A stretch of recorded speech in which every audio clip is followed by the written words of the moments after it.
Tol, peram nga ako ng gitara. Tingnan ko lang, marunong pa ako.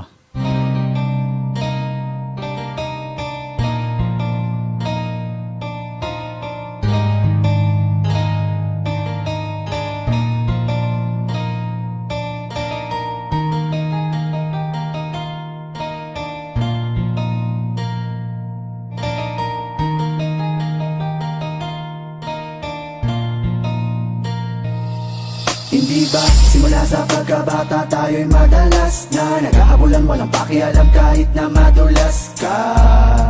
Ang sabi mo pa nga sa akin noon, kung di ka tanggap na mga taga dito, halika sumama ka sa akin doon sa bakating lote kung saan madaming bote, at ang iyong katabi ay nilalangaw na kamote. Kahit na gano'ng kabaho ang talahiban nating tambayan, nagmistula tong tahanan ng kulitan at tawanan. Eh paano na yan, gutom na ako, di na ako makakatagal. Ang sabi mo tayo'y magtapon basura o di kaya ay mga pasa kanal, o mga lakal na bote at bakal doon natin bebenta kay nanahuli. Saka na lang tayo humanap uli kapag laman ng tiyan ay wala na uli.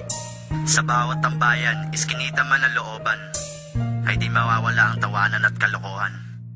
Sa mga pagsubok ng buhay ko, di mo ako iniwanan. Okling, isa kang tunay na kaibigan. Inuman tayo! Sige, kaso wala kong pang-abono. Ang may aambag ko lang ay ang kanta kong wala sa tono. Silong tayo sa aking kubo kasi medyo umaambon, at pagsaluhan natin ang niluto kong pansit kanton. At sa katokwa, kasama ka lagi pag-istokwa. Lagi tayo kuya, talo pa natin yung may insomnia. Yung gitara, bukas mo na lang isole. Huwag mo lang ilalayo, baka makita ng may-ari.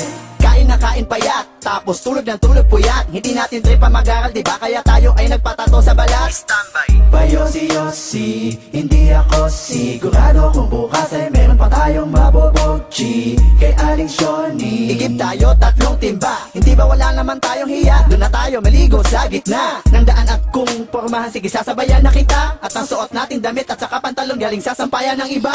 At nung tayo'y magbinata, tila lalong lumala ang kasalanan, di na natin namalayan. Nakasanayan sa ating buhay, laging merong kaguluhan. Ang kulungan, nagmistula nating bahay bakasyunan. At paglaya natin, nagtatawanan pa nga tayo kasi mga kalbo tayo, para tayong albularyo. At natalo ako sa sugal, pwede pa utang naman, di ka nagdalawang isip at ako'y pinagbigyan. Andito na ang kaibigan ko. Andito na ang kaibigan ko. Andito na ang kaibigan ko, na handang sumaklolo. Di ba magnenegosyo tayo, tapos magkasosyo tayo. Sa sarili nating kumpanya ay mga bosyo tayo. Dahil minsan nangarap tayong dalawa na makaahon sa hirap. Pero papaano? Lumipas ang ilang buwang, hindi na tayo nagkita. Wala na akong balita sa'yo. Kumusta na, anong lagay, meron bang bago? Nakakamiss din pala ang tarantadong talentado kong kaibigan. Teka, nag-text sa'yo, isang masamang balita na ikinasama ng aking loob. At hindi ko napigilan ang pagluha ng mata nang mabasa kong patay ka na pala.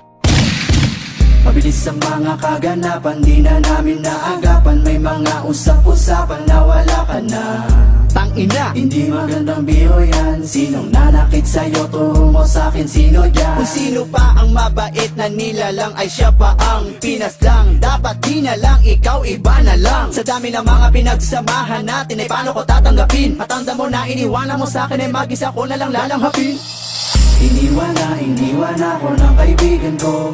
Iniwan ako ng kaibigan ko. Iniwan ako ng kaibigan ko. Isa sa mga matalik na kaibigan ko. Hindi kita malilimutan, yan ang iyong tandaan. Nandito ka sa aking puso, at kung nasaan ka man ay sigurado na hindi ka makayosit makatagay. Kasi nga alam ko naman na sa langit ka nakatambay.